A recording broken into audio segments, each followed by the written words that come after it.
김춘수 시인의 꽃에 대해 살펴보도록 하겠습니다. 아주 유명한 작품이에요. 이 시는 꽃을 소재로 하여 존재의 본질에 대한 인식과 의미 있는 존재가 되는 과정, 그리고 의미 있는 존재가 되고 싶은 소망에 대해 다루고 있는 작품이다.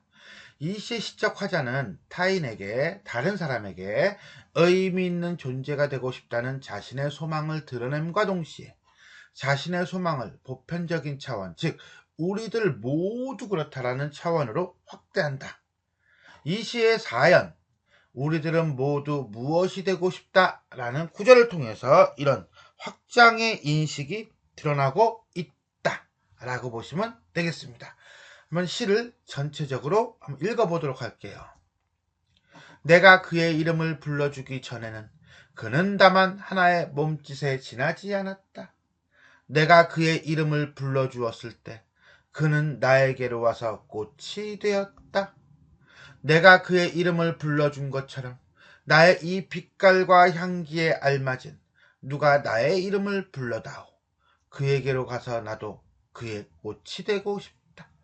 우리들은 모두 무엇이 되고 싶다. 너는 나에게, 나는 너에게 잊혀지지 않는 하나의 눈짓이 되고 싶다. 전체 4개의 연으로 이루어져 있어요. 내가 너에게, 너가 나에게, 우리라고 하는 어떤 정반합이라고 하죠. 변증법적 전개 과정이 드러나고 있다라고 보셔도 되겠습니다. 한번 전체 한행 한 구절 한 구절 살펴보도록 하겠습니다. 나가 바로 이제는 뭐야? 인식의 주체가 되겠네요. 그의 이름을 불러주기 전에는 전이잖아. 전이니까 뭐야? 아직 그를 인식하기 이전의 상태죠. 그가 바로 인식의 대상이고요. 객체고요. 하나의 무엇에 지나지 않았다? 몸짓에 지나지 않았다. 지나지 않았다잖아. 그럼 이건 긍정의 존재는 아니죠. 부정이겠죠? 어떤 존재야? 인식하기 이전이니까 의미가 없는 존재. 이름이 불려지기 이전의 존재. 미성숙한 존재에 지나지 않았다.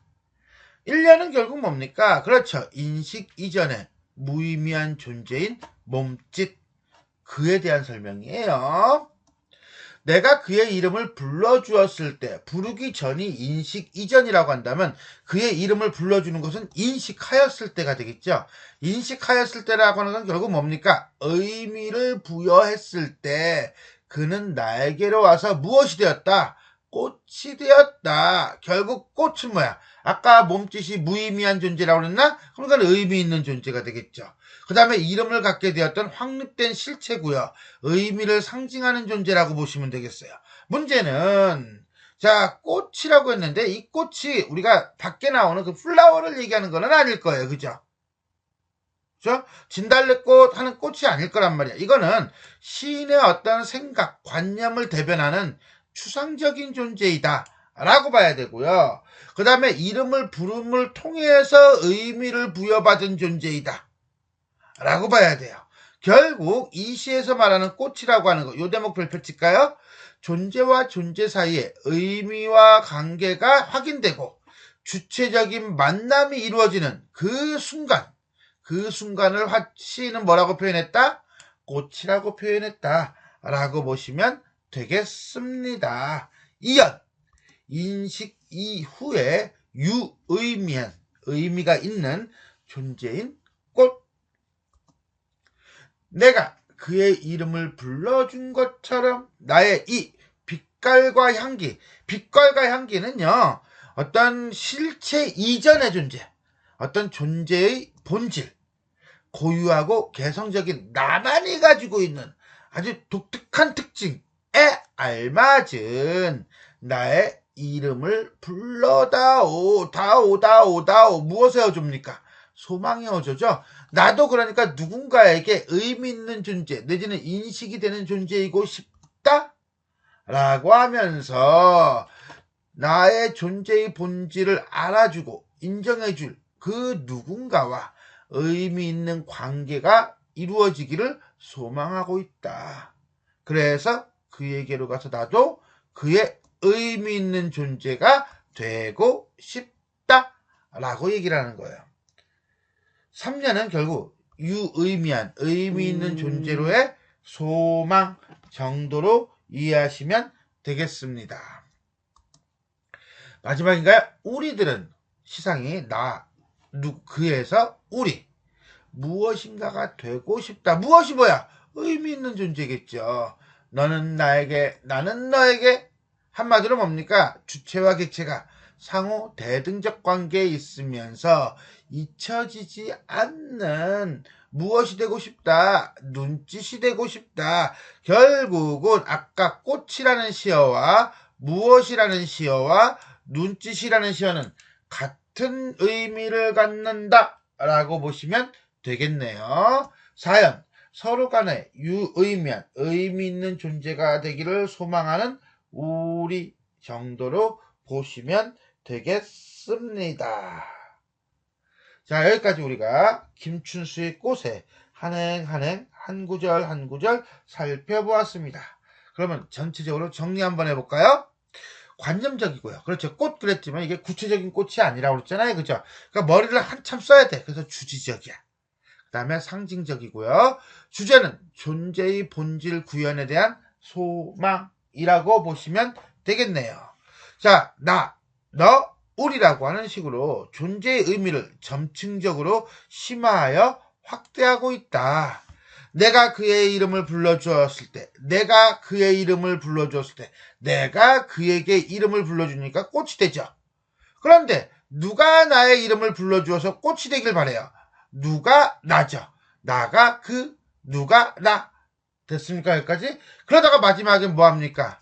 우리들은 모두 무엇인가가 되고 싶다 해서 나와 누가, 내지는 나와 그를 묶어가지고 우리와 우리, 너는 나에게 나는 너에게 라고 하는 대등적 관계로 명명을 통해서 무엇이 되고 싶은 의미 있는 존재가 되고 싶은 소망을 노래하고 있다는 거예요. 결국 이 시는 1년에서는 대상의 본질을 인식하기 이전에 몸짓으로 의미 없던 존재가 2년에서 나가 대상을 인식하고 의미 있는 존재가 돼요. 그 다음에 3년에서는 의미 있는 본질 구현에 대한 나의 소망이 4년에서 우리의 것으로 확산되고 있다. 그래서 인식의 주체를 중심으로 살피면 나, 누가, 우리라는 점층적 확대를 통해 시상이 전개되고 있다. 뭐라고? 점층적 확대를 통해 시상이 전개되고 있다. 라고 얘기할 수 있겠습니다. 사물에 대한 인식론과 존재론을 중심으로 전개하고 있다.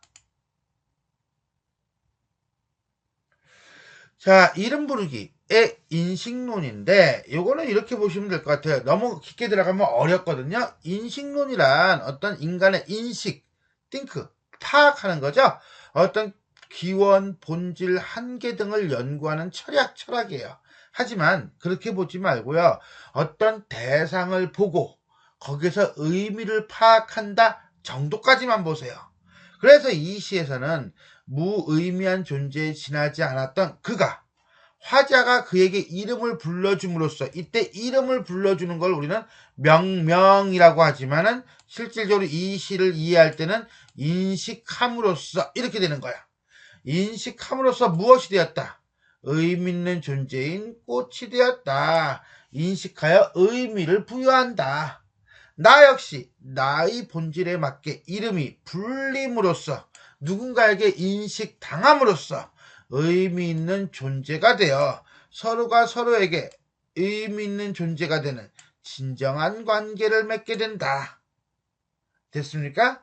이처럼 어떤 사물에 이름을 붙인다는 것, 즉 명명한다는 것은 그 사물의 존재를 인식하는 행위이고 존재의 본질에 알맞은 의미를 부여하는 행위이며 의미 있는 존재들 사이에 진정한 관계를 맺는 과정이다. 즉 이름을 붙인다는 것, 명명한다는 것, 명명한다는 것은 1번 존재를 인식하는 행위이며 2번 존재의 본질에 알맞은 의미를 부여하는 행위이며 3번 진정한 관계를 맺는 과정이다.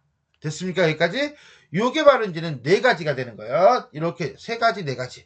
자, 여기까지 가면 진정한 관계까지. 그렇게 해가지고 요걸로 이제는 시험 문제 1번, 2번, 3번 적절한 것은 적절하지 않은 것은 이렇게 시험 문제를 출제할 수가 있겠지요. 물론 박스 보기가 들어가야겠지만요.